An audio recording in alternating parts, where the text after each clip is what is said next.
yung ulo ng lechon doon ha. Ipakain mo na lahat yun sa aso. What? Baka may manghingi pa na pinsan mo dyan eh. Tiya, tuloy na ho. Aba, kaya lang nga naman dumaan kapat magkape. Pwede rin ho. Aba, tingnan mo itong asungot na ito. Hindi na, sa mahal ng kape namin. Saan ka ba pupunta? Diyan ho sa labasan, bibili ng mais at patatas. Ang bango nung niluluto mo ah. Naamoy nyo pala? Oo, bawas-bawasan mo yung kano noodles mo ha. Noodles ka ng noodles, tapos pag ikay nagkasakit eh, sa akin ka mangungutang ng pampagamot. Hindi na. Hindi naman ho noodles yung niluluto ko. Karning baka ho yun. Sa agapang yan, nakabili ka agad ng karning baka? Ano, nakakyat bahay ka na naman kagabi, ano? Ba't ako mangangakyat bahay? May trabaho naman ako. May trabaho ka nga, minimum lang naman ang sahod mo. Ano, makakabili ka pa ng karning baka sa lagay na yon? Depende ho yan. Kung ayaw nyong maniwala, edi huwag kayo maniwala. Anak, yung ulo ng lechon doon ha, ipakain mo na lahat yun sa aso. What? Baka may manghingi pa na pinsan mo dyan eh.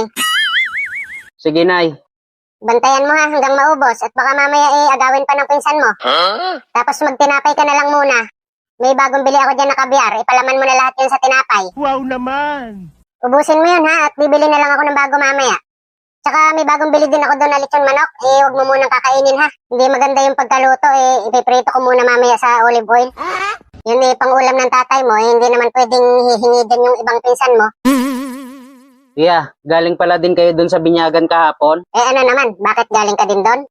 Oo, nagpunta ako. Kakaalis nyo lang yata. Naabutan ko nga yung may pabinyag, nagwawala eh. Kawawa naman. Bakit naman? Paano? Nawawala daw yung ulo ng lechon. Marami pa daw bisitang dadating. Kaya yata ang kumuha nun eh. Ba't ko naman kukuhanin yung ulo ng lechon na yun? Aanhin ko naman yun, isa na ang tinga, tsaka konti ng balat. So, hindi kayo ang kumuha? Hindi. Hindi hindi. Kung hindi... Nay, papakain ko na sa aso yung lechon? Ba't mo naman naipakain sa aso yun? 1 linggo pa nating ulam yun. Yung kabyar, Nay. Ang kabyar, buto ng papaya yun, tanga. What?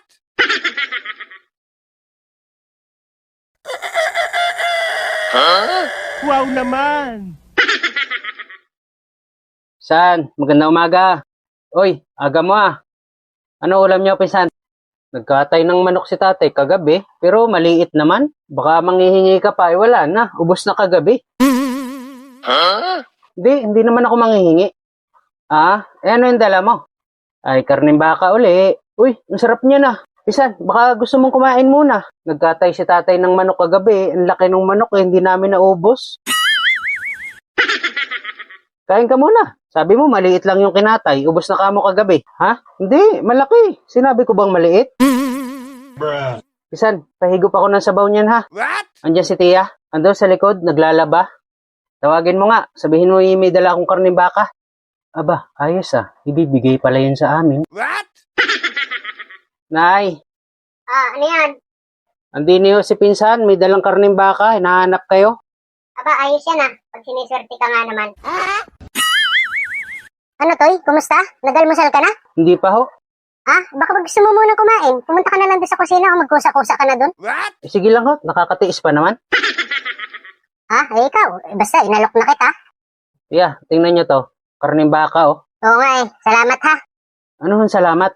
Salamat at naalala mo pa kaming bigyan ng karning baka. At sino naman nagsabing ibibigay ko to sa inyo? Sabi nitong pinsan mo, ibibigay mo daw sa amin kaya ka dumaan dito. Hindi Ba't ko naman kayo nabigyan-bigyan ng karning baka sa mahal na ito? Ba't ka dumaan dito? Dala-dala mo yan. Wala namang ibang dadaanan kundi dito eh. Tumigil lang ako dito at ipapakita ko to sa inyo. Karning baka ito ha. Baka sabihin nyo na naman noodles. Ibibigyan mo naman kami kahit kaunti. Hindi na. Pag hindi ko ito naubos, di papakain ko na lang sa aso. Diyan na kayo. Ikaw nalinti ka? Bakit, Nay? Bakit sabi mo ibibigay sa atin yon? Wala naman ho akong sinabi. Tatanggi ka panlinti ka?